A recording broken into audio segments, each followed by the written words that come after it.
2020. The latest updates. What's the score?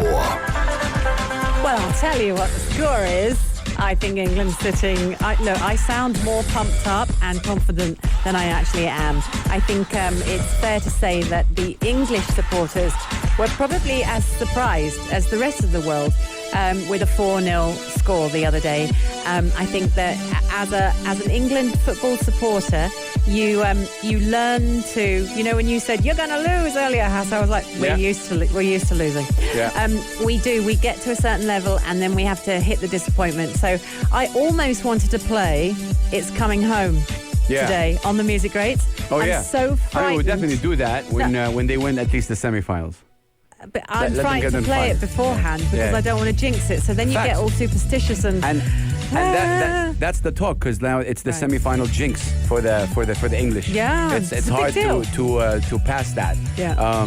Were they expected to reach that level? No. I mean, when you look at the papers, I don't know how the team is, but no one expected. Maybe that's why they're playing so well, because the players feel less pressure. Maybe. I don't know why. What's the reason? Like, same thing with Spain. I think we got Harry. We've got Kane. Spain won the World Cup. Spain won the Euro Cup twice. There was a lot of pressure on Spain, and then now obviously players got older. Some players left, and now it's the new generation. Blood. Yeah, and they're still in the semifinals. So no one really expected Spain as well to be there. But I think it's a pressure game. And now, yes, you're right. It is a jinx, and they're trying to pass that. And hopefully they'll able to. We'll see how that goes. Look, Wednesday, 11 p.m., 7th of July. This is where England playing Denmark. But before excited. A day before, Italy and Spain, which is, in my opinion, it's going to be a great game. Yeah. Both teams come from That's tomorrow, isn't it? This Tomorrow Euro school. 11 p.m. Yeah. Big game right there. Again, let us know who's going to win. But also, since we're talking football, I'm kind of really shocked I spoke about it yesterday. This Copa America, big deal right there. Incredible games. Argentina beating Ecuador yesterday 3-0, and now they are in the semifinals. So the way it is in Copa America, you guys, if you don't know Copa America, it is a big deal as well.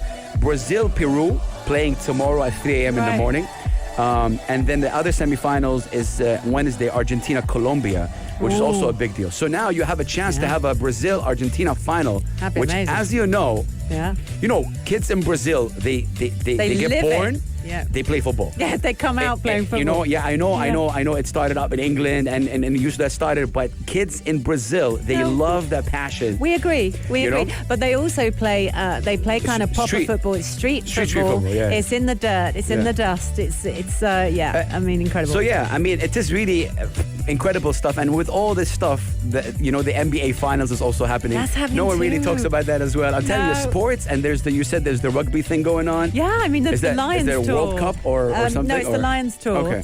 Okay. And so funnily enough, Richard is one of my best friends, all about rugby. You've seen the size of him. Yeah. He's now going, well, I'm going to look at when the rugby's, because I'm taking the whole family to every football game. And he's now having a bit of a reaction. He's right, we're going to some rugby games. It's caused quite, caused some funny conversations. It is a time, I think, where sports, whether you're talking Euro Cup, Copa America, NBA finals, the rugby's, other things, there's, stuff happening for the Olympics. Great. Yeah, yes, of I course, think it takes the mind off where you're at. I just wonder what happens, because by next week or a couple of weeks from now, these things will be over.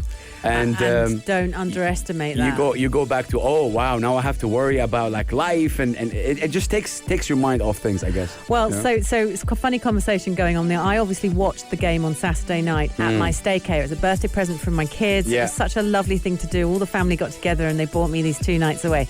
And so 11 o'clock on Saturday night, I was phoning the hotel going, are you showing the football? And we knew that they were going to. Yeah. So we go to this particular, and it was so weird because the hotel in the middle of Iraq, there were very few British people or English people there. Okay. So actually, when we walked into, the cafe, well, it was literally full of Russians and Ukrainians and a few other Europeans. Oh wow! We're not quiet, the English. Yeah. We sat in the middle because there was no But other I'm sure they got table. quiet towards the end of the night, started leaving. Well, 4 minutes. I mean, we scored literally in the first 4 minutes. And so much so that actually we sat there and I went, did that just happen? Yeah.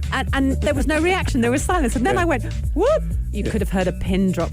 Wow. Just me. You guys were the only English fans there. The only ones. That's crazy. It almost made it better. And then, of course, England kept scoring. Yeah. And they kept scoring. So then I got braver. And by the end, I was like, yeah!